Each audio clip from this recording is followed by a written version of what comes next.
اعوذ باللہ من الشیطان الرجیم بسم اللہ الرحمن الرحیم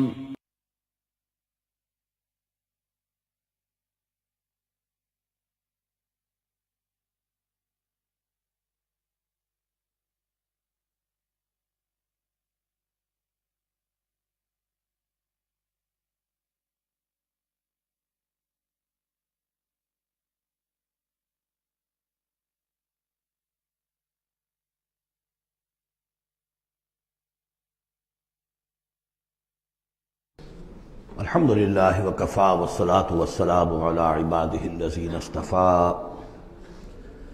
اما بعد فقد قال اللہ تبارک وتعالی کما ورد فی سورۃ محمد صلی اللہ علیہ وسلم اعوذ باللہ من الشیطان الرجیم بسم اللہ الرحمن الرحیم مثل الجنۃ التی وعد المتقون فیہا انہار من ماء غیر آسن وانہار من لبن لم یتغیر طعمہ وانہار من خمر لذۃ للشاربین وانہار من عسل مصفى ولہم فیہا من کل الثمرات ومغفرۃ من ربہم کمن ہوا خالد فی النار وسقوا ماء حمیما فقطع امعاءہم صدق اللہ العظیم۔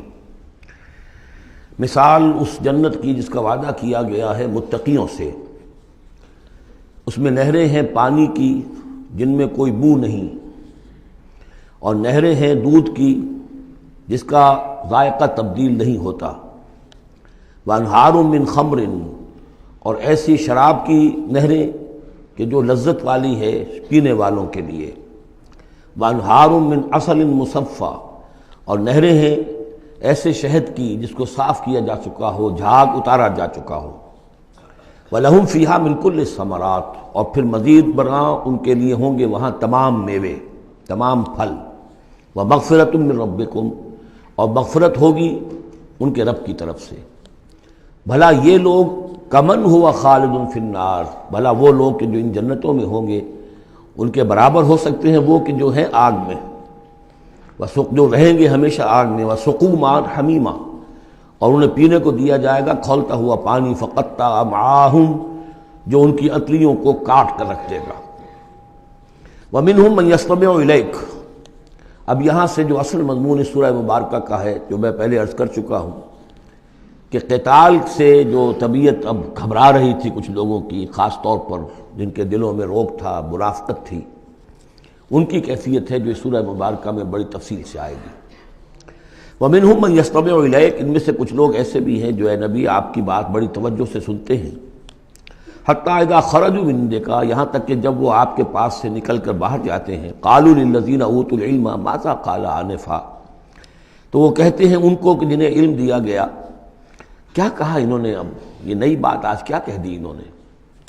یہ اوتوا العلم سے مراد اہل ایمان بھی ہو سکتے ہیں کہ وہ لوگ اہل ایمان میں سے جو لوگ ان میں زیادہ سمجھدار ہیں اور جن کو سمجھتے ہیں کہ زیادہ ان کو اللہ نے فہم عطا فرمایا، ان سے پوچھتے ہیں یہ بات کچھ سمجھ میں نہیں آئی جو آج کہی ہے محمد نے صلی اللہ علیہ وسلم، یا پھر یہ اہل کتاب سے جا کر پوچھتے ہیں جو علم والے جن کو علم پہلے دیا گیا تھا، ماذا قال آنفا، یہ کیا کہہ دیا، یعنی جنگ کے بارے میں جو بھی اب کوئی تجویز ہو رہی ہے، اقدام کا مرحلہ ہے، اب نکلنا ہے، قریش کے قافلوں کا پیچھا کرنا ہے، ماذا قال آنفا اولئک الذین طبع اللہ علی قلوبہم، یہ وہ لوگ ہیں کہ جن کے دلوں پر اللہ تعالیٰ نے مہر کر دی ہے، واتبعوا اہواءہم، اور یہ اپنی خواہشات کی پیروی کر رہے ہیں، یعنی یہ ہچکچاہٹ جن کے اندر پیدا ہو گئی ہے، در حقیقت یہ نشانی ہے اس بات کی کہ ان کے دلوں میں منافقت پیدا ہو چکی ہے۔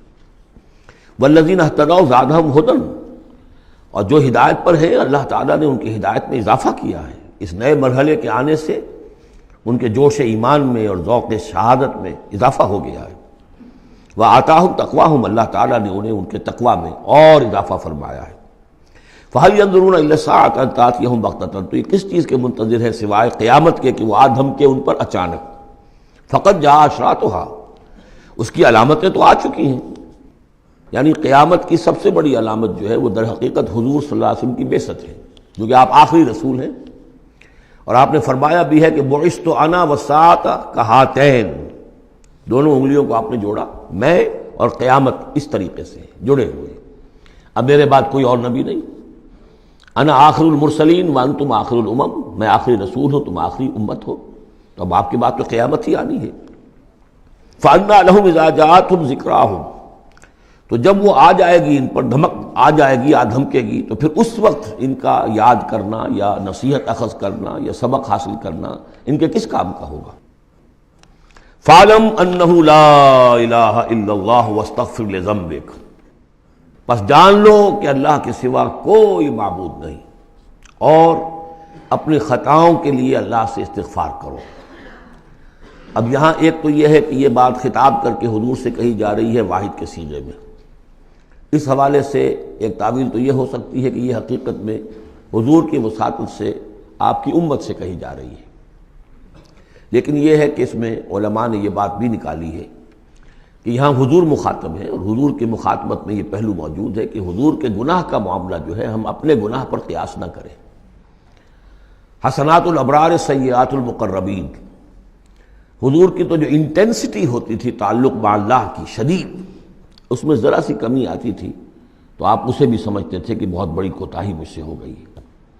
گویا کہ ہمارے لیے تو کہیں بمشکل کبھی اللہ تعالیٰ کی خصوصی عنایت سے طبیعت کے اندر انشراح ہو جائے تو یہ بہت بڑی نعمت ہے، اور حضور کے لیے وہ تو انشراح تو ہر وقت رہتا ہی تھا۔ اگر ذرا سا کہیں کسی مسئلے میں تھوڑی سی اس انشراح کی شدت میں کمی آ جائے تو آپ اسے بہت بڑی اپنی کوتاہی، بڑا گناہ سمجھتے تھے۔ ویسے میری ایک ذاتی رائے بھی ہے، وہ میں اگلی صورت میں آ کر اس بات کو پورے طور سے واضح کروں گا کہ یہاں حضور کی خطا سے مراد یہ ہے کہ جو بھی اس جد و جہد میں کہیں کوئی کوتاہی رہ گئی ہے، اور وہ کوتاہی اگر دوسرے مسلمانوں سے ہوئی ہے، تب بھی جیسا کہ آپ کو معلوم ہے کہ جنگ اگرچہ سب مل کر لڑتے ہیں، سپاہی بھی لڑتا ہے، لیکن یہ کہ صحرا بنتا ہے تو جو کمانڈر ہوتا ہے، سپہ سالار ہوتا ہے، فتح اس کے کھاتے میں جاتی ہے۔ اسی طریقے سے شکست ہو جائے تو شکست کا جو کلنک کا ٹیکہ ہے وہ بھی ظاہر بات ہے کہ سپہ سالار کے ماتھے پر لگے گا، چاہے اس میں غلطی کسی اور کی ہو جائے۔ اس اعتبار سے اگر کہیں کسی سے کوئی کوتاہی ہوئی ہے تو گویا کہ وہ حضور صلی اللہ علیہ وسلم کی جد و جہد ہونے کے اعتبار سے کہ آپ ہی کی قیادت میں ہو رہی ہے، تو اس جد و جہد کے اندر کہیں کوئی کوتاہی یا کمی جو ہے اس کا ذکر ہو رہا ہے۔ وَلِلْمُؤْمِنِينَ وَالْمُؤْمِنَاتِ، اے نبی آپ استغفار کیجئے اپنی خطا، تقصیر کا بھی، اور اہل ایمان مردوں اور عورتوں کے لیے بھی۔ وَاللَّهُ يَعْلَمُ مُتَقَلَّبَكُمْ وَمَثْوَاكُمْ، اللہ خوب جانتا ہے کہاں تمہیں لوٹ کر جانا ہے، بازگشت تمہاری کہاں ہے، اور کہاں تمہارا اصل گھر ہے مستقل، تمہارا ٹھکانہ کہاں ہے، یعنی آخرت، بہشت۔ وَيَقُولُ الَّذِينَ آمَنُوا لَوْلَا نُزِّلَتْ سُورَةٌ، اور کہتے ہیں یہ لوگ جو ایمان کے دعوے دار ہیں کیوں نہیں کوئی سورت نازل ہوئی۔ یہ بہت اہم آیت ہے اس سورت کی، کہ اصل میں حضور نے جب وہ چھوٹی چھوٹی مہمیں بھیجنی شروع کر دی تھی، اس وقت تک کوئی ایسی صحیح آیت جب اللہ کے راستے میں نکلو اور قتال کرو شاید نازل نہیں ہوئی۔ اذن کے درجے میں تو بات آ گئی کہ سورہ حج کے اندر آیت نازل ہو گئی تھی، لیکن سورہ حج کو بھی بعض حضرات چونکہ مدنی سمجھتے ہیں تو ہو سکتا ہے وہ بھی اس کے بعد نازل ہوئی ہو اگر وہ رائے صحیح ہو۔ باقی سورہ بقرہ کے اندر جو آیات آئی ہیں وہ بھی یہ ہے کہ جب وہ تم سے جنگ کریں، قاتلوا فی سبیل اللہ الذین یقاتلونکم، اور بظاہر ہجرت کے بعد ابتدا ابھی مکے والوں کی طرف سے نہیں ہوئی تھی، انیشیٹو حضور نے لیا ہے، چھوٹے چھوٹے دستے آپ نے بھیجنے شروع کر دیے، ان کا گھیراؤ گویا کہ آپ کر رہے۔ ایک تو پولیٹیکل آئسولیشن آف قریش، کہ جہاں بھی آپ گئے 4 مہموں میں تو آپ خود بھی تشریف لے گئے، 8 مہمات ہیں کل بدر سے پہلے، جن میں سے 4 میں آپ نے بھی شرکت فرمائی، اس لیے وہ غزوات کہلاتے ہیں۔ عام ہمارا خیال ہے کہ پہلا غزوہ جو ہے غزوہ بدر ہے، اس سے پہلے 8 ہیں مہمات، جن میں سے 4 سرایا ہیں جن میں حضور تشریف نہیں لے گئے، مسلمانوں کو آپ نے بھیجا، اور 4 غزوات ہیں۔ جہاں آپ گئے وہاں جا کر آپ نے وہاں کے قبیلے سے، اس علاقے میں جو قبیلہ آباد تھا اس سے آپ نے صلح کر لی۔ اب یا تو وہ پہلے حلیف تھا قریش کا، اب حلیف بن گیا وہ حضور کا صلی اللہ علیہ وسلم، یا یہ کہ نیوٹرل بن گیا، اس نے کہا کہ نہ ہم آپ کی مدد کریں گے قریش کے خلاف، نہ قریش کی مدد کریں گے آپ کے خلاف۔ نتیجہ یہ ہوا کہ پولیٹیکل جو انفلوئنس تھا، zone of influence, political influence Quraysh کا وہ کم ہو رہا ہے۔ پھر آپ نے قافلوں کا پیچھا کیا تو اس سے اندازہ ہوا کہ اب ان کی لائف لائن جو ہے، ان کی تو شہرت تھی وہ، اس کے اوپر آپ نے ہاتھ ڈالا۔ یہ چیزیں چونکہ آپ کی طرف سے ہوئی ہیں، اس وقت تک مکے والوں کی طرف سے جو بھی کچھ انہوں نے کیا، مکے میں ستایا، مارا پیٹا، وہ تھے اپنی جگہ۔ ہجرت کے بعد ان کی طرف سے کوئی اقدام نہیں ہوا۔ اس پر یہ لوگ جو تھے جو ذرا اس جنگ وغیرہ سے اور اس معاملے سے اپرا رہے تھے، تو ان کو ایک دلیل ملی ہوئی تھی. وہ کہتے تھے لولا نزل سورۃ، کیوں نہیں کوئی سورت نازل ہو جاتی. یہ تو محمد صلی اللہ علیہ وسلم نے خود ہی اپنا ایک سلسلہ شروع کر دیا ہے اپنی ذاتی رائے سے. ان کا خیال ہوگا جیسے کوئی مہم جو انسان ہوتا ہے، تو شاید اسی طریقے سے اب یہ جو ہے مہم جو انسان بن گئے. لولا نزل سورۃ فاذا انزل سورۃ محکمۃ، پھر جب ایک محکم صورت نازل کر دی گئی، وذکر فیہا القتال، اور اس میں قتال کا حکم آ گیا. رأیت الذین فی قلوبہم مرض، تو اب تم دیکھو گے ان لوگوں کو کہ جن کے دلوں میں روگ ہے. ینظرون الیک نظر المغشی علیہ من الموت، اب آپ کی طرف ایسے دیکھیں گے جیسے وہ شخص دیکھتا ہے جس پر موت کی غشی طاری ہو رہی ہوتی ہے. دلیل ان کی ختم ہو گئی. اب وہ کہتے تھے کہ آیت اترے، کو قرآن نازل ہو جس سے معلوم ہو کہ اب قتال ہے، یہ اللہ کا حکم ہے. اسی لیے اسی آیت میں جو لفظ قتال آیا ہے، اسی کے حوالے سے اس سورت کا نام سورہ قتال بھی ہے. فَإِذَا أُنزِلَتْ سُورَةٌ مُحْكَمَةٌ وَذُكِرَ فِيهَا الْقِتَالُ رَأَيْتَ الَّذِينَ فِي قُلُوبِهِم مَّرَضٌ يَنظُرُونَ إِلَيْكَ نَظَرَ الْمَغْشِيِّ عَلَيْهِ مِنَ الْمَوْتِ فَأَوْلَىٰ لَهُمْ، تو افسوس ہے ان پر، بربادی ہے ان کے لیے. طاعۃ وقول معروف، دیکھو ایمان لائے ہو، ایمان کا دعویٰ کر رہے ہو تو اطاعت لازم ہے تم پر. طاعۃ وقول معروف، ہاں کوئی مشورہ دینا ہے، بھلی بات کہنی ہے، کوئی حرج نہیں ہے، مشورہ دے سکتے ہو، اچھی بات کہہ سکتے ہو، لیکن اطاعت کرنی پڑے گی. فَإِذَا عَزَمَ الْأَمْرُ، مشورے کے بعد جب فیصلہ ہو جائے، ایک بات طے ہو جائے، فَلَوْ صَدَقُوا اللَّهَ لَكَانَ خَيْرًا لَهُمْ، تو اب اگر انہوں نے جو وعدہ اللہ سے کیا ہوا تھا اور جو میثاق ایمان ان کا ہے، اس کو اگر یہ سچا کریں گے، ثابت ہوں گے سچے، تبھی ان کی خیریت ہے، تبھی ان کے لیے بہتری ہے. فَهَلْ عَصَيْتُمْ إِن تَوَلَّيْتُمْ أَن تُفْسِدُوا فِي الْأَرْضِ وَتُقَطِّعُوا أَرْحَامَكُمْ. اس آیت کے دو ترجمے کیے گئے ہیں.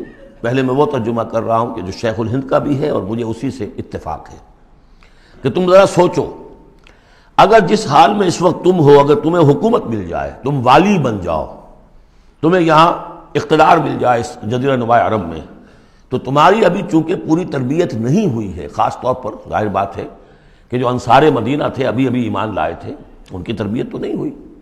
ان میں ایک بڑی تعداد ایسے لوگوں کی بھی شامل تھی، آپ کو معلوم ہے کہ جو منافق تھے.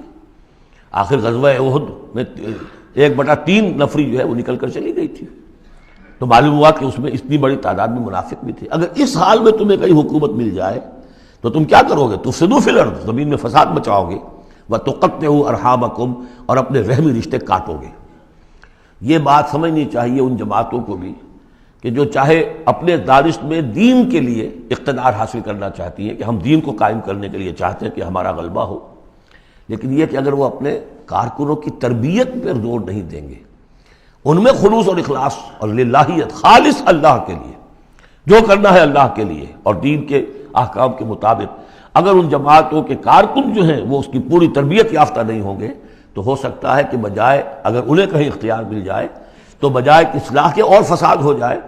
اور پہلا فساد تو اس اعتبار سے کہ بہرحال وہ لوگ فاسق اور فاجر تھے، انہوں نے جو فساد مچایا سو مچایا، لیکن اگر دین کے نام پر کہیں فساد مچ جائے تو پھر دین بدنام ہو جائے گا. یہ ہے مضمون کہ جو یہاں اس آیت میں آیا ہے کہ ابھی تمہیں امتحانوں میں سے گزرنا پڑے گا، بھٹیوں میں سے نکلو گے تب تم ذرے خالص بنو گے اور کندن بنو گے. ایک ترجمہ یہ کیا گیا ہے ان تولیتم، مطلب اگر تم منہ موڑ لو گے، قتال نہیں کرو گے، تو اس کا نتیجہ یہ نکلے گا کہ زمین میں فساد ہوگا اور تم اپنے رحمی رشتے قطع کرو گے.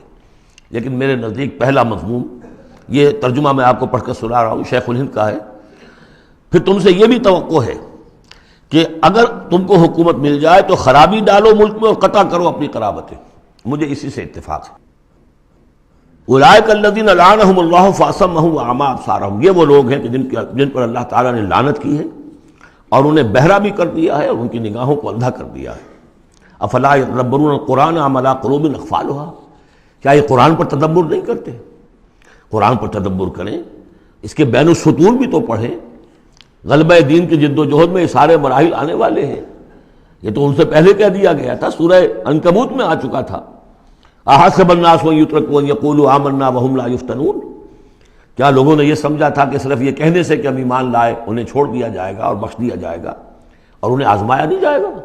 وَلَقَدْ فَتَنَّا الَّذِينَ مِن قَبْلِهِمْ فَلَيَعْلَمَنَّ اللَّهُ الَّذِينَ صَدَقُوا وَلَيَعْلَمَنَّ الْكَاذِبِينَ.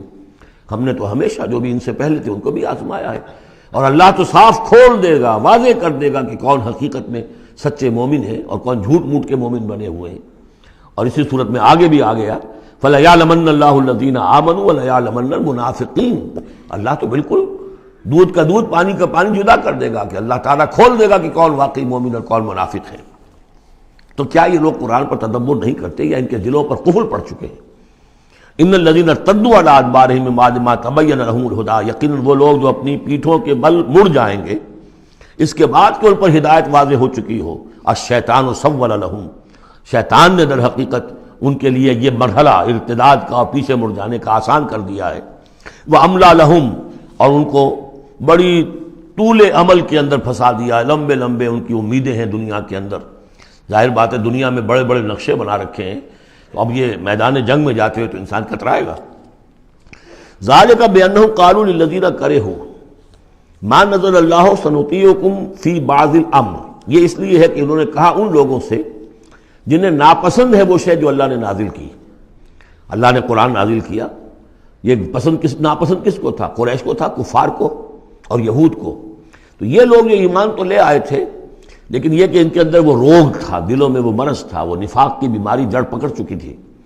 وہ یہ کہتے تھے ذالک بانہم قالوا للذین کرہوا ما نزل اللہ، جن لوگوں کو یہ اللہ کے اتاری ہوئی کتاب اور اللہ کے اتارے ہوئے احکام پسند نہیں آتے، ان سے جا کر انہوں نے کہا سنطیعکم فی بعض الامر، کہ دیکھیے ہم اگرچہ ایمان تو لے آئے ہیں، محمد کی بات تو ہمیں ماننی ہے، لیکن ہم آپ کی بھی اطاعت جاری رکھیں گے، کچھ چیزوں کے اندر آپ کی بات پر ہم عمل کریں گے، آپ کا حکم مانیں گے۔ آپ یہ نہ سمجھیے کہ ہم نے آپ سے اپنا رشتہ بالکل توڑ لیا۔ منافق اسی کو کہتے ہیں کہ جس نے دونوں کے ساتھ جوڑا رکھنے کی اپنے آپ کو کوشش کی۔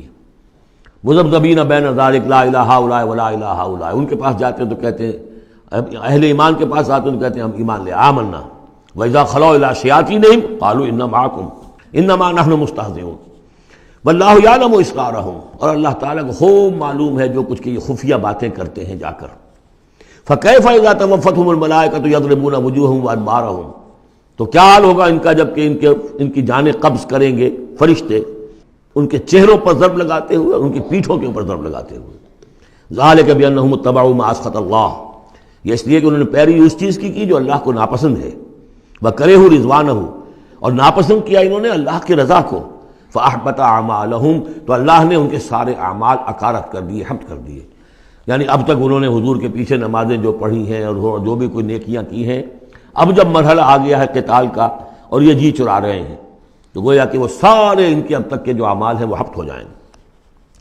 ام حسب الذین فی قلوبہم مرض ان لن یخرج اللہ اضغانہم، کیا سمجھا تھا ان لوگوں نے کہ جن کے دلوں میں یہ روگ ہے کہ اللہ تعالیٰ ان کے کھوٹ کو ظاہر نہیں کرے گا، وہ اپنے کھوٹ کو اندر جو نفاق کی بیماری لیے پھرتے ہیں اس کو چھپائے رکھ سکیں گے؟ انہوں نے یہ سمجھا تھا، اللہ تعالیٰ نے تو اسے واضح کرنا تھا۔ فَلَيَعْلَمَنَّ اللَّهُ الَّذِينَ آمَنُوا وَلَيَعْلَمَنَّ الْمُنَافِقِينَ۔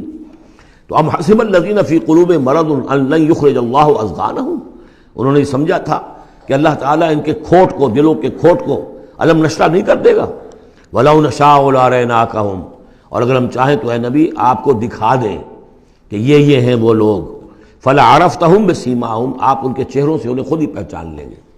ظاہر بات ہے کہ ایک صادق الایمان شخص کا چہرہ اور ایک منافق کا چہرہ، انسان کے قلب کی کیفیت جو ہوتی ہے وہ تو چہرے کے اوپر جو ہے، face is the index of mind, ذہنی کیفیت جو ہے، قلب کی کیفیت جو ہے وہ چہرے پر ہوتی ہے۔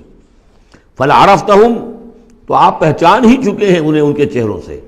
وَلَتَعْرِفَنَّهُمْ فِي لَحْنِ الْقَوْلِ، اور مزید آپ پہچان لیں گے انہیں ان کی گفتگو کے ڈھب سے، انداز سے۔ گفتگو میں بھی ظاہر بات ہے کچھ چاپلوسی کریں گے، کچھ ہیر پھیر ڈالیں گے۔ ایک مخلص آدمی کی گفتگو اور ایک اس طرح کے شخص کی گفتگو زمین و آسمان کا فرق ہوتا ہے۔ وَاللَّهُ يَعْلَمُ أَعْمَالَكُمْ، اللہ تمہارے اعمال کو خوب جانتا ہے۔ وَلَنَبْلُوَنَّكُمْ حَتَّى نَعْلَمَ الْمُجَاهِدِينَ مِنكُمْ وَالصَّابِرِينَ، اور ہم تو لازماً آزمائیں گے تمہیں، یہاں تک کہ ہم، ترجمہ تو ہوگا ہم معلوم کر لیں، ہمیں علم ہو جائے۔ لیکن چونکہ اہل سنت کا عقیدہ یہ کہ اللہ کا علم تو قدیم ہے، تو یہاں ہم اس کی ترجمانی کرتے ہوئے کہتے ہیں ہم ظاہر کر دیں گے اس کو، تاکہ سب کے علم میں آ جائے، سب دیکھ لیں۔ ہم آزمائیں گے تمہیں یہاں تک کہ سب دیکھ لیں کہ مجاہدین کون ہیں تم میں سے، حتیٰ نعلم المجاہدین منکم والصابرین، اور وہ جو صبر کرنے والے ہیں۔ وَنَبْلُوَ أَخْبَارَكُمْ، اور ہم تمہارے سارے حالات کی پوری طریقے سے تحقیق کر لیں۔ یہ تقریباً سمجھیے کہ وہ آیت جو آئی تھی سورہ بقرہ میں، وَلَنَبْلُوَنَّكُمْ بِشَيْءٍ مِّنَ الْخَوْفِ وَالْجُوعِ وَنَقْصٍ مِّنَ الْأَمْوَالِ وَالْأَنفُسِ وَالثَّمَرَاتِ، ابھی وہاں چونکہ قتال کا حکم نہیں آیا تھا، اس لیے وہاں پر ابھی جنگ کا تذکرہ نہیں تھا۔ یہ تو تھا کہ ہم تمہیں آزمائیں گے بھوک سے اور جان اور مال کے نقصان سے اور ثمرات کے ضیاع سے، لیکن یہاں اسی آیت کو ایک ایکسٹینشن سمجھیے، وَلَنَبْلُوَنَّكُمْ حَتَّىٰ نَعْلَمَ الْمُجَاهِدِينَ مِنكُمْ وَالصَّابِرِينَ، تاکہ ہم دیکھ لیں کون ہیں وہ جو واقعتاً جہاد کرنے والے ہیں، صبر کرنے والے ہیں، اور ان کی پوری طرح جانچ پرکھ کر لیں۔ ان الذين كفروا وصدوا عن سبيل الله وشاقوا الرسول من بعد ما تبين له الهدى لن يضروا الله شيئا، یقیناً وہ لوگ جنہوں نے کفر کیا اور جو روکتے رہے لوگوں کو بھی اللہ کے راستے سے اور اللہ کی اور اس کے رسول کی مخالفت میں سرگرم رہے، زدہ میں پڑ گئے، من بعد ما تبين لهم الهدى، اس کے بعد کہ ان کے لیے ہدایت واضح ہو چکی تھی، لن يضروا الله شيئا، وہ اللہ کا کچھ نہیں بگاڑ سکیں گے، وسيحبط اعمالهم، اللہ تعالیٰ ان کے اعمال کو بھی حبط کر دے گا۔ یعنی اس پہلے ذکر تھا منافقین کا، اب یہاں کفار مکہ کا ذکر ہے۔ ان کے اعمال کیا تھے؟ وہی حاجیوں کی خدمت کرتے تھے۔ اجعلتم سقایۃ الحاج وعمارۃ المسجد الحرام کمن آمن باللہ والیوم الآخر، اور یہ کہ بہرحال اور بھی کچھ دے، کسی نے کھانا کھلا دیا، کسی کو کچھ اور کر دیا، اور پھر یہ کہ جو کچھ انہوں نے جد و جہد کی ہے، انہوں نے بھی مال خرچ کیے ہیں، جنگیں کی ہیں۔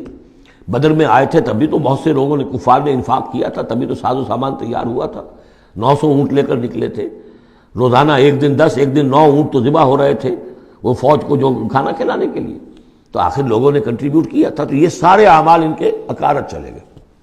یا ایھا الذین آمنوا اطیعوا اللہ واطیعوا الرسول ولا تبطلوا اعمالکم، اے اہل ایمان اللہ کی اطاعت کرو اور اس کے رسول کی اطاعت کرو، لا تبطلوا اعمال، اپنے اعمال ضائع نہ کرا بیٹھنا۔ یعنی اب تک اگر تم نے کچھ اعمال کیے ہیں، کوئی محنت بھی کی ہے، کچھ انفاق بھی کیا ہے، کچھ اور جد و جہد کی ہے، لیکن اب جو یہ مرحلہ نیا آ گیا ہے، اس کو یوں سمجھیے اب امر حال یہ ہے، اللہ کا اس کے رسول کا جس وقت جو حکم ہے اس وقت اس کو ماننا ہوگا۔ اب حکم یہ ہے، لہذا اگر اس میں تم نے کہیں پیٹھ دکھا دی تو تم اپنے سارے سابقہ اعمال کو باطل کرا لو گے۔ ان الذین کفروا وصدوا عن سبیل اللہ ثم ماتوا وهم کفار فلن یغفر اللہ لهم، یقیناً وہ لوگ کہ جنہوں نے کفر کیا اور اللہ کے راستے سے وہ روکتے رہے اور یا رکے رہے، یہ دونوں جیسے میں نے عرض کیا کہ صدا یا صدو جو ہے یہ فعل لازم بھی ہے، فعل متعدی بھی ہے۔ ثم ماتوا وهم کفار، اور وہ مر گئے اسی حال میں کہ وہ کافر تھے، فلن یغفر اللہ لهم، تو ایسے لوگوں کو اللہ تعالیٰ ہرگز نہیں بخشے گا۔ فلا تہنوا، تو اے مسلمانوں تم ڈھیلے نہ پڑو، بودے پن کا مظاہرہ نہ کرو، وتدعوا الی السلم، سیدھا سلم میں، اور تم جو اب یہ کہہ رہے ہو صلح کی بات ہونی چاہیے اور سلامتی کی بات ہونی چاہیے اور خام خواہ کی لڑائی جھگڑا جو ہے اس سے کیا حاصل ہے، یہ جو تم کر رہے ہو یہ نہ کرو۔ فلا تہنوا وتدعوا الی السلم، بلکہ اب جو مرحلہ آ گیا ہے اب تو سرفروشی کا مرحلہ آ گیا ہے، وانتم الاعلون، اور گھبراؤ نہیں، تم ہی سب سے اونچے رہو گے، سربلند رہو گے، غالب ہوگے۔ واللہ معکم، اللہ تمہارے ساتھ ہے، اس کی مدد تمہارے شامل حال ہے۔ ولن یترکم اعمالکم، اللہ تعالیٰ تمہارے اعمال ضائع نہیں کرے گا۔ انما الحیات الدنیا لعب و لہو، یہ دنیا کی زندگی تو کھیل ہے اور کچھ جی کا بہلانا ہے، اس کے سوا کیا ہے؟ آخرت کے مقابلے میں تو یہ دھوکے کا سامان ہے، دھوکے کی ٹٹی ہے۔ وما الحیات الدنیا الا متاع الغرور وان تؤمنوا وتتقوا یؤتکم اجورکم، اگر تم ایمان لاؤ، ایمان پر قائم رہو اور اپنے رب کا تقوی اختیار کیے رکھو، اللہ تعالیٰ تمہیں دے گا تمہارے بدلے، تمہارے اجر۔ ولا یسألکم اموالکم، اور وہ تم سے تمہارے مال نہیں مانگتا، مطلب یہ کہ سارے مال نہیں مانگتا یا تم سے زبردستی مال نہیں مانگتا۔ دیکھیے دونوں چیز ذہن میں رکھیے، اللہ مال تو مانگتا ہے، من ذا الذی یقرض اللہ قرضا حسنا، کون ہے جو اللہ کو قرض حسنا دیتا ہے؟ کتنی مرتبہ کہا اللہ کی راہ میں انفاق کرو، اللہ کی راہ میں انفاق کرو۔ سورہ بقرہ میں ہم پڑھ چکے ہیں، انفقوا فی سبیل اللہ ولا تلقوا بایدیکم الی التہلکہ، اللہ کی راہ میں خرچ کرو، لگا دو، اپنے آپ کو اپنے ہاتھوں ہلاکت میں مت ڈالو۔ یہ اللہ کا مال مانگنا تو ہے، لیکن ایک تو یہ کہ جبر نہیں کیا۔ یہ کمال ہے محمد الرسول اللہ صلی اللہ علیہ وسلم کا، اتنی عظیم انقلابی جد و جہد۔ کبھی آپ نے نہیں کہا کہ ایمرجنسی ہے لہذا اب سب کا مال ضبط، فلاں کا مال ضبط، کچھ نہیں، جو بھی تشویق ہے، ترغیب ہے، لیکن جس نے دیا اپنی مرضی سے دیا، سوائے ایک جنگ کے نفیر عام بھی نہیں تھی، تشویق ہے، ترغیب ہے، حرض المومنین علی القتال، نکلو اللہ کی راہ میں، شہادت جو ہے اس کو اپنا مقصود سمجھو، شہادت ہے مطلوب و مقصود مومن، جبر نہیں کیا۔ یہ کمال ہے میرے نزدیک، ویسے تو کمال ہر پہلو سے ہے، لیکن یہ نکتہ بھی ذہن میں رکھیے کہ کہیں بھی کسی صورتحال میں جبر کا معاملہ نہیں آیا۔ تو اللہ تعالیٰ تم سے جبرن نہیں مانگتا یا کل کے کل مال نہیں مانگتا۔ ان یسألکموہا، اگر وہ تم سے مانگے تمہارے سارے مال فیحفکم، اور تم پر سختی کرے، تنگی کرے، تبخلوا، تم بخل سے کام لوگے، ویخرج اضغانکم، اور اللہ ظاہر کر دے گا پھر تمہارے اندر کے کھوٹ کو، جو تمہارا کھوٹ اندر ہے وہ زبانوں پر آ جائے گا، جیسا کہ غزوہ احزاب کے موقع پر آ گیا کہ ما وعدنا اللہ ورسولہ الا غرورا، منافقین نے یہ بات کہہ دی کھلم کھلا کہ اللہ اور اس کے رسول نے تو ہمیں دھوکہ دیا، سب باغ دکھائے۔ ہاں انتم ہؤلاء تدعون لتنفقوا فی سبیل اللہ، تمہیں بلایا جا رہا ہے، ترغیب دی جا رہی ہے، تمہیں تشویق دی جا رہی ہے کہ تم اللہ کی راہ میں خرچ کرو، لتنفقوا فی سبیل اللہ، فمنکم من یبخل، تم میں سے کوئی وہ بھی ہے جو بخل سے کام لیتے ہیں، ومن یبخل فانما یبخل عن نفسہ، جو کوئی بخل سے کام لے رہا ہے وہ بخل اپنے آپ سے کر رہا ہے، وہ اپنے وہ فائدے چھوڑ رہا ہے کہ جو انفاق سے اسے ملیں گے۔ ایک کے 700 ملتے ہوں تو اگر نہیں دے رہے آپ ایک تو کس کا گھاٹا کیا؟ اپنا نقصان کیا نا، تو وہ تو اپنی جان سے ہی نفس کا جو ہے بخل کر رہا ہے۔ واللہ الغنی وانتم الفقراء، اور اللہ تعالیٰ تو غنی ہے، یہ تو تمہارے امتحان کے لیے مانگ رہا ہے تم سے، اللہ کو قرض دو۔ اللہ تعالیٰ تم سے صدقات بھی قبول کر لیتا ہے، وَيَقْبَلُ الصَّدَقَاتِ، صدقات قبول کر لیتا ہے، یہ اللہ تعالیٰ کی طرف سے تمہارے لیے تمہارا اعزاز ہے، اکرام ہے۔ واللہ الغنی، حالانکہ وہ غنی ہے، وانتم الفقراء، اور محتاج اصل میں تم ہو۔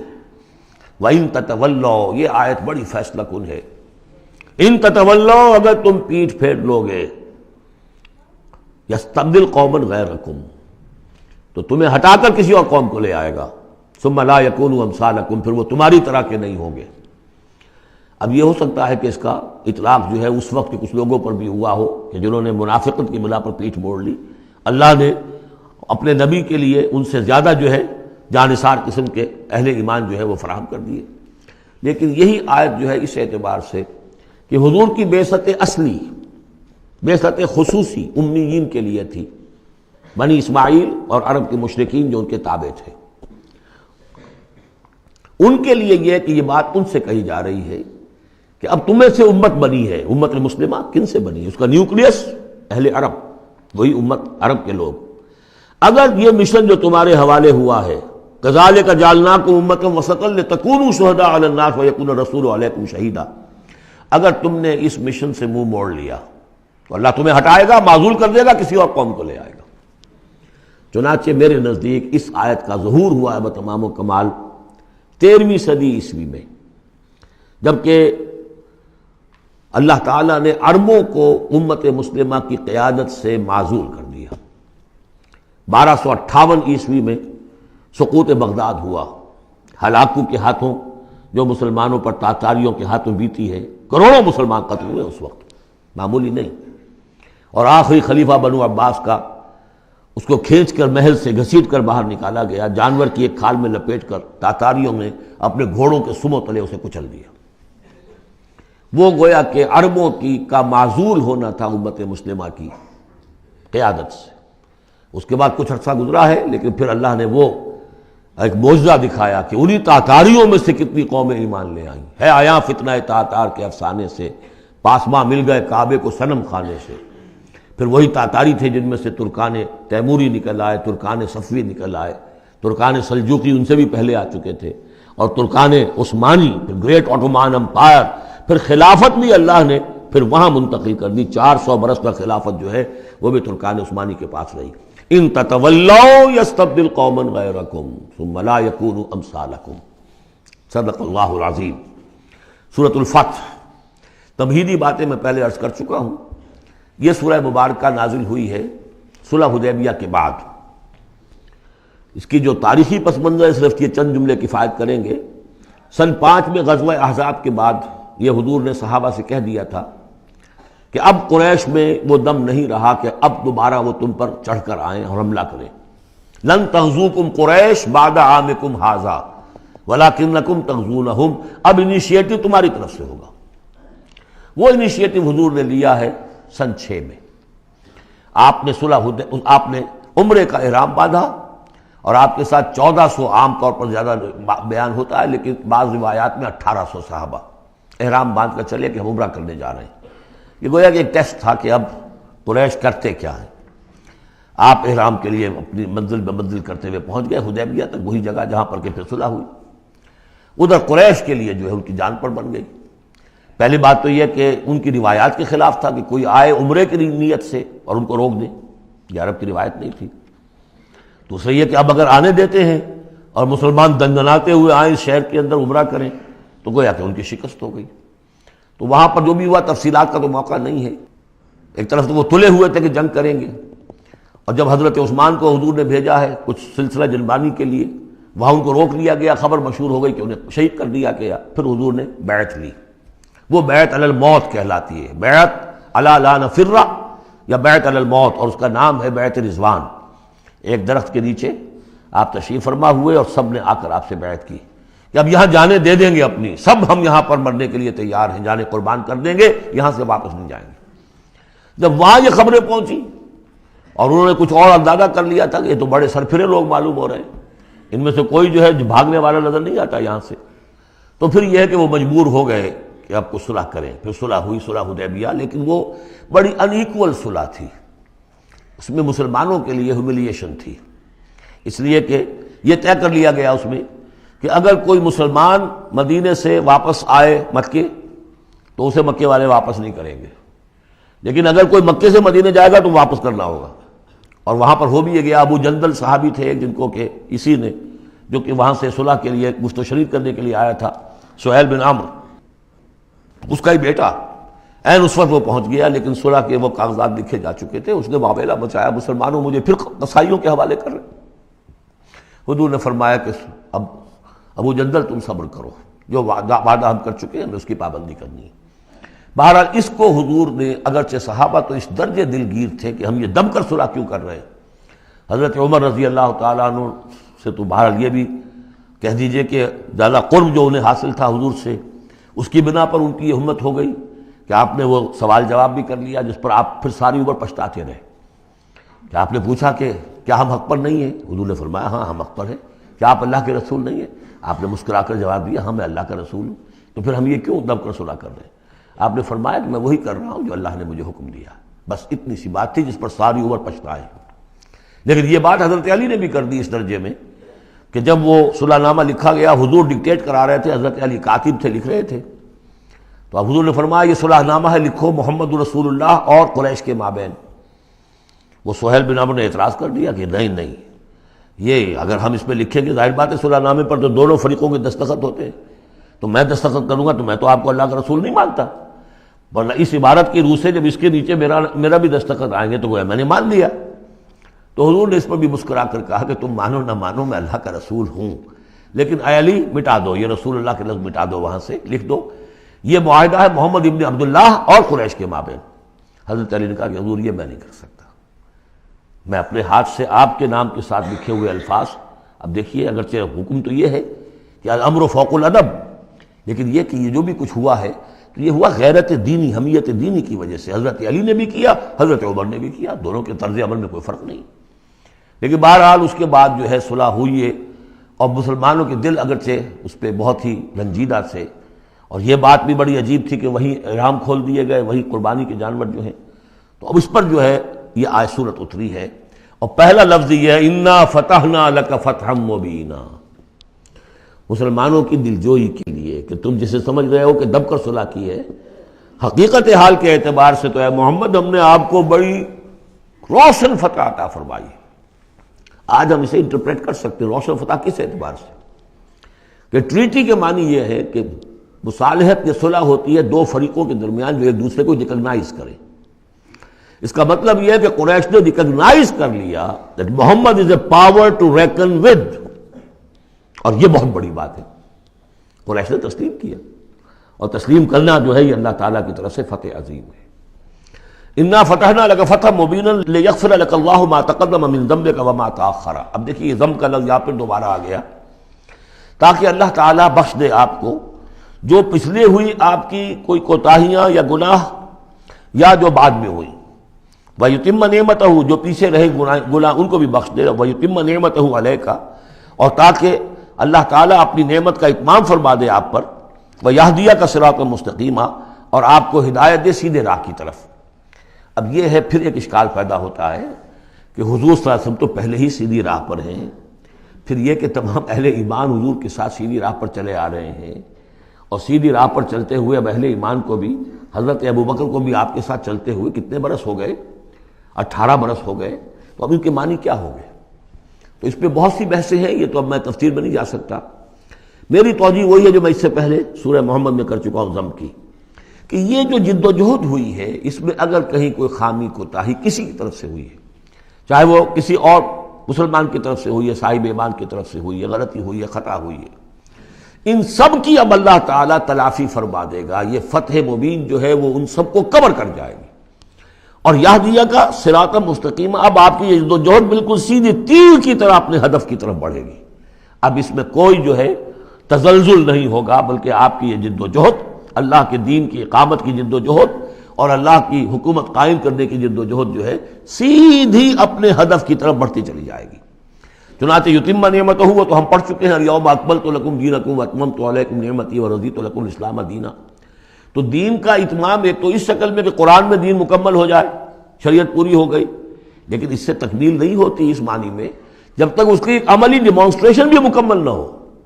عملی ڈیمانسٹریشن مکمل ہوتی ہے جب اللہ کی حکومت بالفعل قائم ہو جائے۔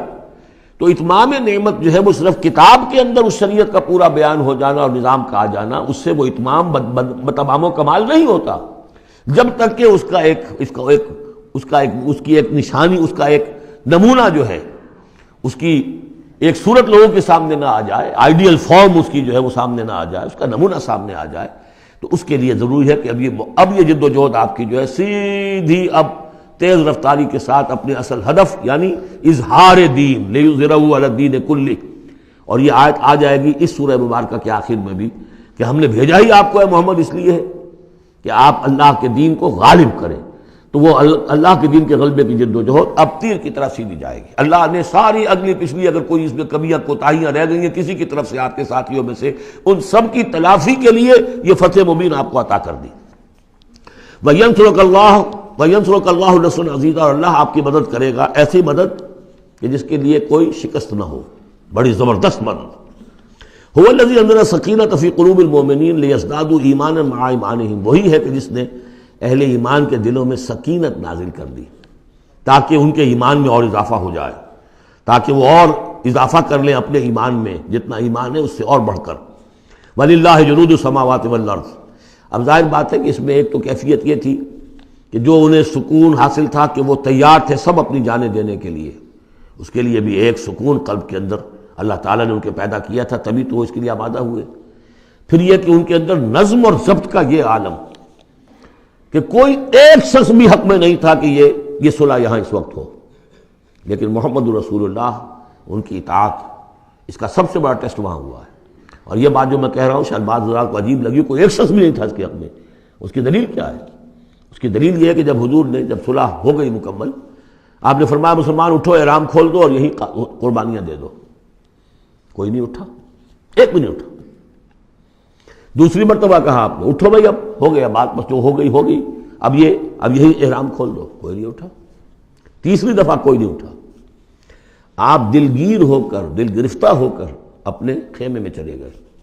ام سلمہ رضی اللہ تعالیٰ عنہ ام المومنین آپ کے ساتھ تھی، ان سے جا کر کہا میں نے 3 مرتبہ مسلمانوں سے کہا ہے کہ اٹھو اور احرام کھول دو، کوئی نہیں اٹھ رہا۔ انہوں نے کہا، مشورہ دیا کہ آپ کسی سے کچھ نہ کہیں، اپنی زبان سے کچھ نہ کہیں، آپ اپنا احرام کھول دیے، بس آپ آئے باہر، آپ نے قربانی دی، احرام کھول دیا۔ اس پر اب سب اٹھ گئے۔ یعنی اصل میں وہ سب کے سب منتظر تھے کہ کیا حضور ہمارا امتحان لے رہے ہیں، یہ کوئی ٹیسٹ ہو رہا ہے، کیا ہو رہا ہے، یا حالت منتظرہ شاید کوئی نئی صورت پیدا ہو جائے، شاید حالات بدل جائیں۔ لیکن ان کے لیے یہ بڑی انہونی سی بات تھی کہ عمرے کی نیت کر کے ہم نے احرام باندھا ہوا، یہاں کیسے کھول دے رہا ہوں۔ لیکن بہرحال وہ صرف ایک توقف جو تھا وہ اسی درجے میں تھا کہ شاید کوئی نئی صورت پیدا ہو جائے۔ لیکن اس سے ظاہر ہو رہا ہے کہ سب کے دل جو ہیں وہ اس صلح کے حق میں نہیں تھے، وہ تو چاہ رہے تھے کہ اب ہمیں موقع ملے اور ہم یہاں جنگ ہو اور اللہ کے دین کو ہم غالب کریں۔ هو الذی انزل السکینۃ فی قلوب المؤمنین لیزدادوا ایمانا مع ایمانہم وللہ جنود السماوات والارض، اور تمام آسمانوں اور زمین کے لشکر تو اللہ ہی کے ہیں۔ وکان اللہ علیما حکیما، اللہ سب کو جاننے والا اور کمال حکمت والا ہے۔ لیدخل المؤمنین والمؤمنات جنات تجری من تحتها الانہار خالدین فیہا، تاکہ وہ داخل کرے اہل ایمان مردوں اور عورتوں کو ان باغات میں جن کے دامن میں ندیاں بہتی ہوں گی، جن میں وہ ہمیشہ ہمیشہ رہیں گے، ویکفر عنہم سیئاتہم، اور دور کر دے ان سے ان کی برائیوں کو، وکان ذلک عند اللہ فوزا عظیما، اور یقیناً یہی شے ہے اللہ کے نزدیک بڑی کامیابی۔ وَيُعَذِّبُ الْمُنَافِقِينَ وَالْمُنَافِقَاتِ وَالْمُشْرِكِينَ وَالْمُشْرِكَاتِ الظَّانِّينَ بِاللَّهِ ظَنَّ السَّوْءِ، یہ الفاظ بہت مشابہ ہیں سورہ احزاب کی آخری آیات کے، اور سورہ احزاب جو ہے آپ کو معلوم ہے سن 5 میں نازل ہوئی اور یہ سن 6 میں نازل ہو رہی ہے، تو زمانہ جو ہے قریب کا ہے۔ اور اللہ سزا دے اور عذاب دے منافق مردوں اور منافق عورتوں کو، اور مشرک مردوں اور مشرک عورتوں کو، کہ جو اللہ کے بارے میں بہت برے گمان رکھتے ہیں۔ علیہم دائرۃ السوء، اصل میں تو ان کے اوپر ہے مسلط برائی کا دائرہ۔ وغضب اللہ علیہم، اور اللہ غضبناک ہوا ہے ان پر۔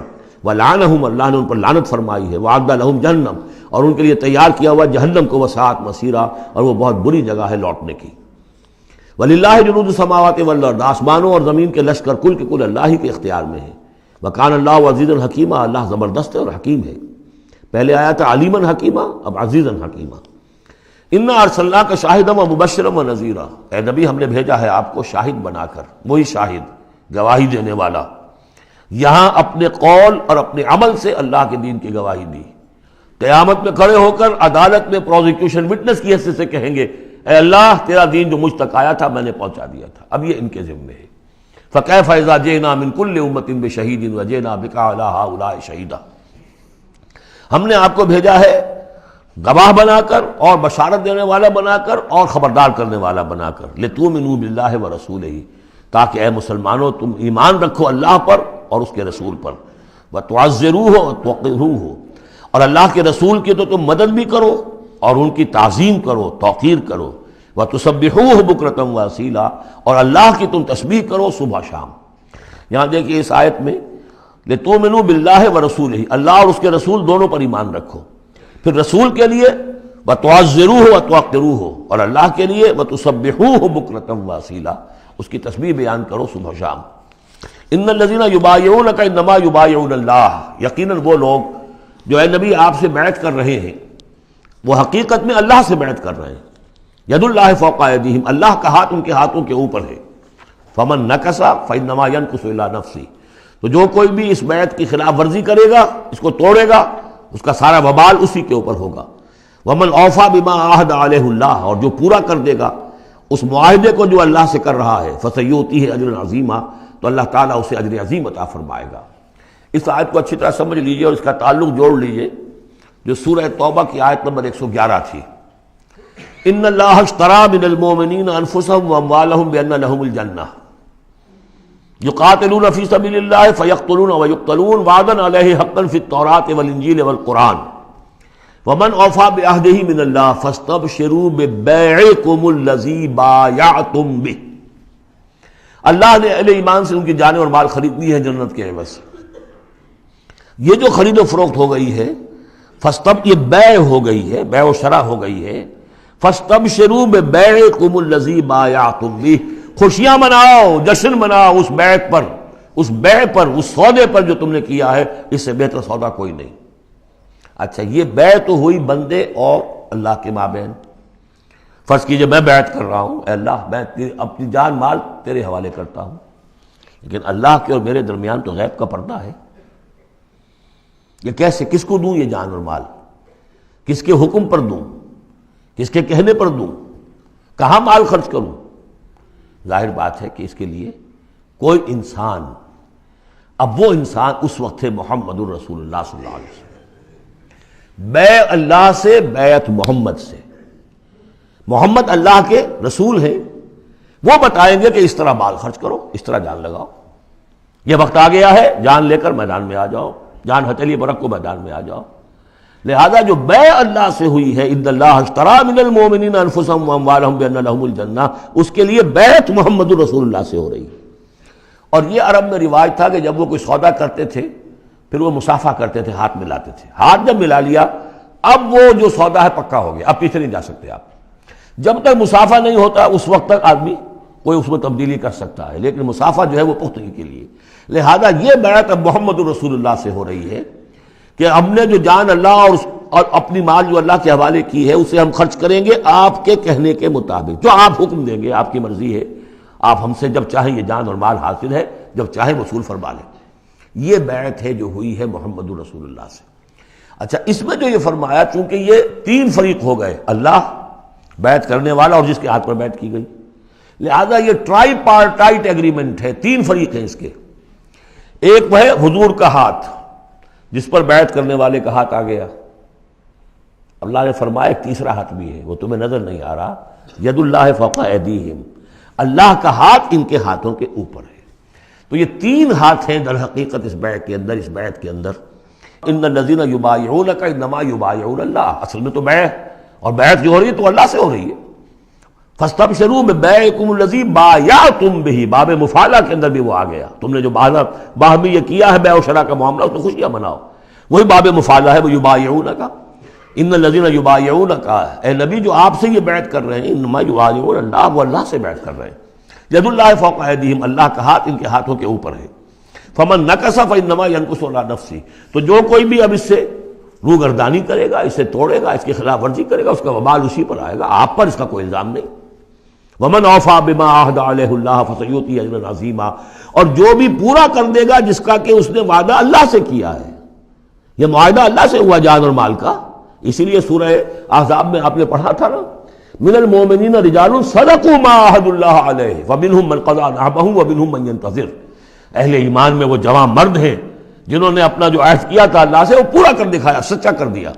ان میں سے وہ بھی ہیں جو اپنی نظر پیش کر چکے، اور وہ بھی ہیں جو باقی منتظر ہیں ابھی کہ کب ہماری باری آئے۔ وبال دوش ہے سر جان ناتواں پہ، مگر لگا رکھا ہے تیرے خنجر و ثنا کے لیے، اے اللہ ہم لیے پھر رہے اس سر کو کہ کب تیری راہ میں کٹے اور ہم فارغ ہو جائیں، سمک دوش ہو جائیں، ہمارے کندھے سمک ہو جائیں، ہلکے ہو جائیں، سمک دوش، کندھا ہلکا ہو جائے۔ یہ سر کا بوجھ ہم لگائے ہوئے ہیں اپنے سر پر کہ کب تیری طرف سے حکم آئے ہم نے اپنے سر کٹوائیں اور ہم فارغ ہوں۔ اب اسی کو سمجھ لیجئے کہ حضور کے بعد یہ بیعت کس سے ہوگی؟ جو بھی کوئی داعی اللہ اب کھڑا ہو اللہ کے نام کے، نبی تو نہیں ہوگا، ہوگا امتی، اطاعت اس کی ہوگی اللہ اور اس کے رسول کی اطاعت کے نیچے نیچے، اس کے دائرے کے اندر، مستقل بذات اطاعت اس کی نہیں ہوگی۔ لیکن یہ کہ بہرحال اب بھی ضرورت ہوگی کہ کوئی جماعت ہو، کوئی جمعیت ہو، کوئی طاقت ہو، ایک فرد سے جو ہے اکیلا چنا بھاڑ نہیں پھوڑ سکتا۔ دین کو غالب کرنے کی جد و جہد، عقیم الدین جو ہم پڑھائے ہیں، یہ پورا سلسلہ جو ہے مکی صورتوں کا جو ان مدنی صورتوں کے ساتھ منسلک ہے، توحید عملی، اقامت دین، اور جو اس صورت کے اندر آ جائے گا لیظہرہ علی الدین کلہ، اس کے لیے جماعت چاہیے، جمعیت چاہیے۔ تو اب بھی کوئی اللہ کا بندہ ہوگا، آپ اسے ٹھوک بجا کر دیکھ لیں، اطمینان دیکھیں، سوچ دیکھیں اس کی رائے کیا ہے، وہ کیا سمجھتا ہے، اگر وہ دین سے بھی واقف ہے، اگر وہ یہ کہ زمانے کے حالات سے بھی واقف ہے، اس کی شخصیت کو دیکھیے، اس کے ماحول کو دیکھیے، اگر آپ کا دل گواہی دے کہ یہ کوئی بہروپیہ نہیں ہے، یہ واقعتاً سنسیئر آدمی ہے، خلوص کے ساتھ اس کے ہاتھ میں ہاتھ دے کر بیعت کیجیے، ساتھ چلیے۔ یہی طریقہ مسنون اور منصوص ہے، یہی ایک طریقہ ہے جس کا قرآن مجید میں، یعنی نصوص کسے کہتے ہیں؟ نصوص قرآنی، نصوص حدیث، حدیث میں بھی ذکر ہے تو بیعت کا ہے۔ باقی اور کوئی طریقہ جماعت سازی کا مسنون نہیں ہے، مباح وہ بھی ہے، جو بھی طریقہ اختیار کر لیا مباح ہے، حرام نہیں ہے۔ ممبرشپ ہے، ممبرشپ سے پھر امیر کا منتخب کرنا ہے، 2 سال 4 سال کے بعد پھر انتخاب، ٹھیک ہے، کوئی شے حرام نہیں ہے جب تک کہ اس کی حرمت کے لیے کوئی دلیل نہ ہو۔ لیکن مسنون اور منصوص اور معصور، تین الفاظ۔ نصوص قرآن و سنت میں جس کا تذکرہ ہے وہ بیعت ہے۔ جو مسنون ہے پوری زندگی حضور کی جو ہے اس میں کتنی بیعتیں ہوئی ہیں، بیعت عقبہ اولیٰ، بیعت عقبہ ثانیہ، بیعت رضوان، اور پھر یہ کہ نحن الذین بایعوا محمدا علی الجہاد ما بقینا ابدا۔ جب غزوہ احزاب میں جب وہ خندق کھودی جا رہی تھی تو یہ شعر پڑھ رہے تھے صحابہ کرام، ہم ہیں وہ لوگ کہ جنہوں نے محمد سے بیعت کی ہے جہاد کی، اب یہ جہاد جاری رہے گا جب تک جان میں جان ہے۔ یہ ہے ساری زندگی میں آپ کی بیعت کا نظام تھا۔ اس کے بعد خلافت ہوئی تو بیعت پر ہوئی، حضرت ابو بکر سے بیعت، عمر سے بیعت، مشورہ علیحدہ بات ہے، جب طے ہو گیا کہ اب یہ ہو گیا تو بیعت۔ پھر خلافت میں کچھ غلط رخ پیدا ہو رہا تھا، حضرت حسین رضی اللہ تعالیٰ عنہ اور حضرت عبداللہ ابن زبیر رضی اللہ تعالیٰ عنہما یہ کھڑے ہوئے تو جنہوں نے جمعیت بنائی بیعت کی بنیاد پر بنائی۔ یہ دوسری بات ہے کہ جو کوفی تھے انہوں نے جو بیعت کی تھی حضرت حسین سے وہ توڑ دی انہوں نے، فمن نکث فانما ینکث علی نفسہ۔ اس کے بعد ہمارے ہاں اگر کوئی سلسلہ بنا ہے ارشاد کا، تزکیہ نفس کا، صوفیاء کرام وہ بھی بیعت، بادشاہ ہوتے تھے تو بیعت۔ پچھلی صدی میں جتنے جہاد ہوئے، ہمارے ہاں سب سے بڑا جہاد ہوا پچھلی صدی کا، 19ویں صدی عیسوی کا، سید احمد بریلوی رحمۃ اللہ علیہ اور شاہ اسماعیل شہید رحمۃ اللہ علیہ، ان لوگوں کا جو بیعت کی بنیاد پر جماعت تھی، کوئی اور بنیاد جماعت سازی کی نہیں تھی۔ مہدی سوڈانی نے جہاد کیا انگریزوں کے خلاف بیعت کی بنیاد پر، سنوسی نے جہاد کیا اطالویوں کے خلاف بیعت کی بنیاد پر۔ تو یہ بیعت کا لفظ ہے جو یہاں آیا ہے، اس کو اچھی طرح سمجھ لیجئے۔ یہ جان لیجئے کہ یہ جو دوسرا رکوع ہے اس سورہ مبارکہ کا، اور اس کے بعد تیسرا رکوع اور چوتھا رکوع جو ہے، ان میں بھی تقدیم و تاخیر ہے۔ یہ جو پہلے رکوع کا مضمون ہے یہ جا کر ملے گا اب تیسرے کے ساتھ، اور بعد میں یہ نازل ہوا ہے کہ یہ جو دوسرے رکوع میں آیتیں آ رہی ہیں۔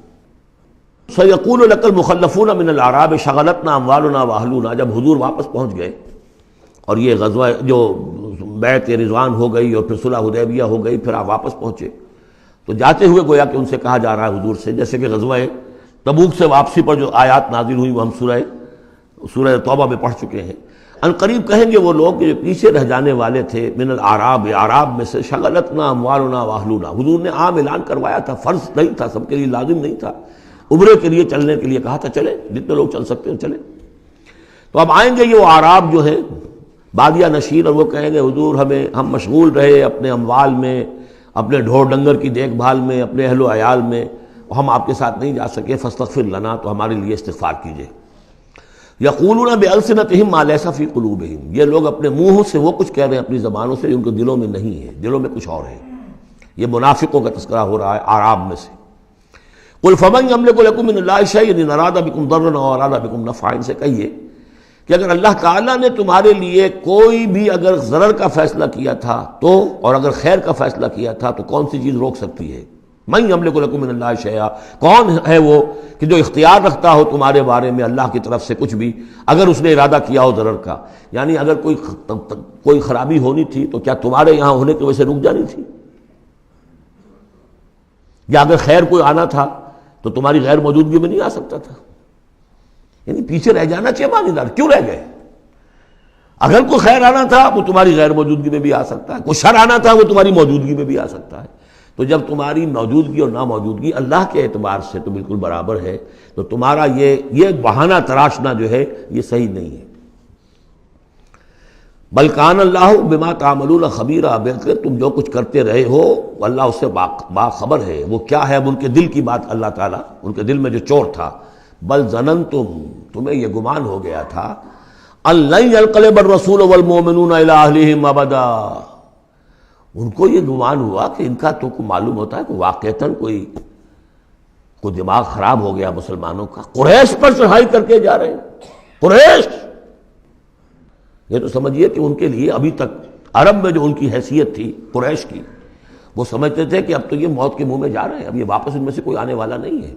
بل ظننتم، تم نے یہ گمان کیا تھا، ان لن ينقلب الرسول والمؤمنون الى اہلہم ابدا، کہ اب واپس آئیں گے ہی نہیں رسول اور اہل ایمان اپنے گھر والوں کی طرف۔ وزین ذلک فی قلوبکم، اور یہ تمہارے دلوں میں کھما دی گئی بات، وظننتم ظن السوء، اور تم نے بہت برا گمان کیا، وکنتم قوما بورا، اور تم ہو ہی تباہ ہونے والے لوگ۔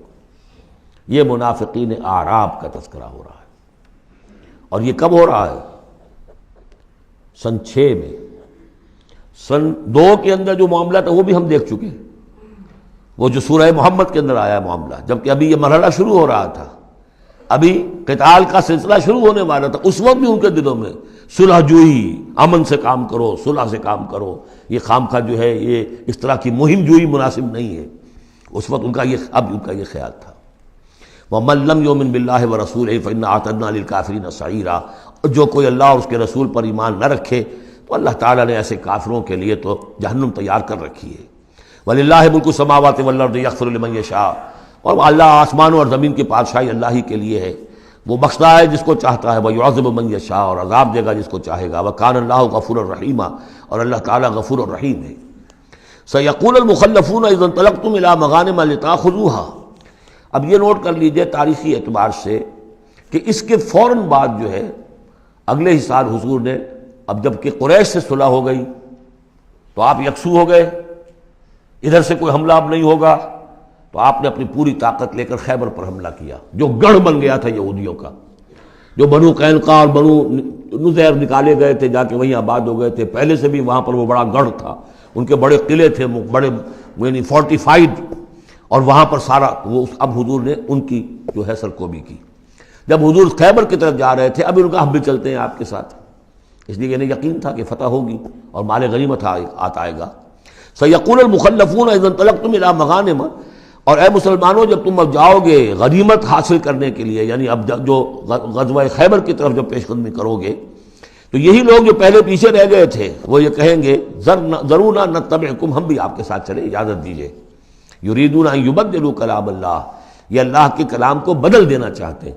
وہ اللہ کا کلام اگلے رکوع میں آ رہا ہے کہ ان کے بارے میں طے کر دیا گیا تھا کہ جو لوگ اس صلح حدیبیہ کے موقع پر نہیں گئے ہیں ساتھ حضور کے، اب ان کو کسی بھی دوسری نیکسٹ جنگ کے اندر شمولیت کی اجازت نہیں ہوگی۔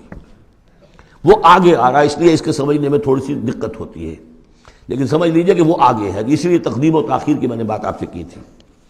یریدون ان یبدلوا کلام اللہ، یہ چاہتے ہیں کہ اللہ کے کلام کو تبدیل کر دیں، اللہ کے حکم کو بدل دیں۔ قل لن تتبعونا، کہہ دیجئے کہ نہیں اب تم ہمارے ساتھ نہیں جاؤ گے۔ کذالکم قال اللہ من قبل، یہ بات اللہ تعالیٰ پہلے ہی کہہ چکا ہے پہلے، اور اس صورت میں آ رہا ہے ذرا بعد میں۔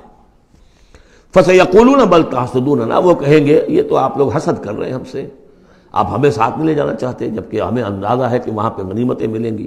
بل کانوا لا یفقہون الا قلیلا، حقیقت یہ ہے کہ یہ فہم ہی نہیں رکھتے، تفقہ ہی نہیں رکھتے مگر بہت ہی تھوڑی۔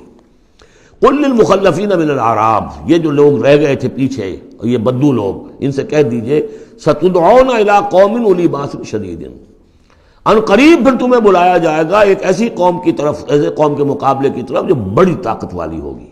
تو قاتلونہم او یسلمون، یا تم ان سے قتال کرو گے یا وہ مسلمان ہوں گے اور یا وہ اطاعت قبول کریں گے۔ اس سے ہے اشارہ در حقیقت جو نیا سلسلہ جنگوں کا اب شروع ہونے والا تھا، اور وہ تھا سلطنت روما کے خلاف غزوہ موطا۔ اب اندرون ملک عرب کا معاملہ جو تھا وہ ختم ہوا، اب تو اصل جو معاملہ پیش آنا ہے وہ انقلاب محمدی کا بین الاقوامی مرحلہ ہے، تصدیر الانقلاب، انقلاب کو اب آگے ایکسپورٹ کرنا ہے۔ اور اب ٹکراؤ ہونے والا ہے جس کی پیشگی خبر دی جا رہی ہے سلطنت روما کے ساتھ، جہاں سٹینڈنگ آرمیز تھی لاکھوں کی، جو رومن لیجنز مشہور ہیں تاریخ کے اندر، غرق آہن اور ٹرینڈ۔ تو تمہیں بلایا جائے گا اس وقت، پھر تمہیں ایک موقع دے دیا جائے گا، ستدعون الی قوم اولی باس شدید تقاتلونہم او یسلمون۔ اور یہ اصل میں تین چیزیں آ گئیں وہی کہ اب جو بھی اس عرب سے باہر جو معاملہ ہوا ہے، یا تو وہ اسلام لے آئیں یا وہ اطاعت قبول کر لیں، یہ دونوں یسلمون میں شکلیں ہو جائیں گی، اطاعت قبول کر لیں یا اسلام لے آئیں، یا پھر جنگ ہوگی۔ فَإِن تُطِيعُوا يُؤْتِكُمُ اللَّهُ أَجْرًا حَسَنًا، اگر اس وقت تم اطاعت کرو گے اللہ کے رسول کی، ان کے ساتھ جاؤ گے تو اللہ تعالیٰ جو ہے تمہیں اجر حسنہ دے گا۔ وَإِن تَتَوَلَّوْا كَمَا تَوَلَّيْتُم مِّن قَبْلُ، اور اگر تمہیں اسی طرح پیٹھ دکھا دی جیسے کہ پہلے پیٹھ دکھائی تھی، يُعَذِّبْكُمْ عَذَابًا عَلِيمًا، تو اللہ تعالیٰ عذاب علیم دے گا تمہیں۔ لَيْسَ عَلَى الْأَعْمَىٰ حَرَجٌ، ہاں اگر کوئی اندھا ہے تو اس پر کوئی الزام نہیں ہے، کوئی تنگی نہیں ہے، وہ اگر نہیں گیا کوئی بات نہیں۔ وَلَا عَلَى الْأَعْرَجِ حَرَجٌ، نہ کوئی لنگڑا ہے تو اس کے لیے بھی نہیں ہے۔ وَلَا عَلَى الْمَرِيضِ حَرَجٌ، اسی طریقے سے کوئی بیمار ہے تو اس پر بھی کوئی اس کی باس پرس نہیں ہے۔ وَمَن يُطِعِ اللَّهَ وَرَسُولَهُ يُدْخِلْهُ جَنَّاتٍ تَجْرِي مِن تَحْتِهَا الْأَنْهَارُ، اور جو اللہ تعالیٰ اور اس کے رسول کی اطاعت کرے گا اللہ تعالیٰ اس کو داخل کرے گا ان باغات میں جن کے دامن میں ندیاں بہتی ہوں گی۔ وَمَن يَتَوَلَّى، اور جو کوئی پلٹ جائے، پیٹھ موڑ لے، يُعَذِّبْهُ عَذَابًا عَلِيمًا، اللہ تعالیٰ اسے عذاب علیم، دردناک عذاب دے گا۔ اب اس کے بعد یہ پہلے رکوع والا مضمون جو بیعت کا مضمون چل رہا تھا، وہی بیعت کا مضمون اب آگے یہاں چل رہا ہے۔ یہ بیچ والا جو ہے دوسرے رکوع کا مضمون، یہ اس کے بعد کا تھا، پہلے آ گیا ہے۔ وہاں جو فرمایا تھا کہ ان الذین یبایعونک انما یبایعون اللہ، اب آگے چلیے، لقد رضی اللہ عن المؤمنین اذ یبایعونک تحت الشجرہ، اللہ راضی ہو گیا ان اہل ایمان سے جو آپ سے بیعت کر رہے تھے درخت کے نیچے۔ فعلم ما فی قلوبہم، تو اللہ تعالیٰ کے علم میں ہے جو کچھ ان کے دلوں میں تھا، اور اس وقت ذوق شہادت اور جوش جہاد تھا، ابھی وہ صلح کی بات تو ہوئی نہیں، وہ تو بیعت کر کے ہونے کے بعد ہوئی ہے۔ فانزل السکینۃ علیہم، اللہ نے ان پر سکینت، سکون، اطمینان نازل کر دیا۔ واصابہم فتحا قریبا، اور انہیں فتح دے دی بہت قریب، وہ فتح قریب وہی ہے، انا فتحنا لک فتحا مبینا، اس صلح کو کہا گیا کہ فوری طور پر انہیں فتح مل گئی۔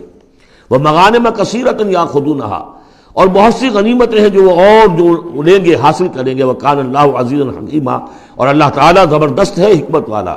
وعدکم اللہ مغانم کثیرۃ تاخذونہا، اے مسلمانوں اللہ کا تم سے وعدہ ہے بہت سی غنیمتیں تمہیں ملیں گی.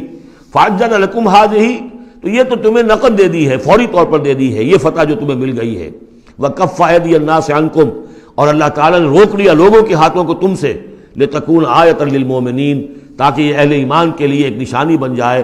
وَيَهْدِيَكُمْ صِرَاطًا مُسْتَقِيمًا، اور اللہ تعالیٰ تمہاری رہنمائی فرمائے سیدھے راستے کی طرف. یعنی اب تمہاری جد و جہد جو ہے وہ تیر کی طرح سیدھی کامیابی کے آخری مراحل تک پہنچ جائے.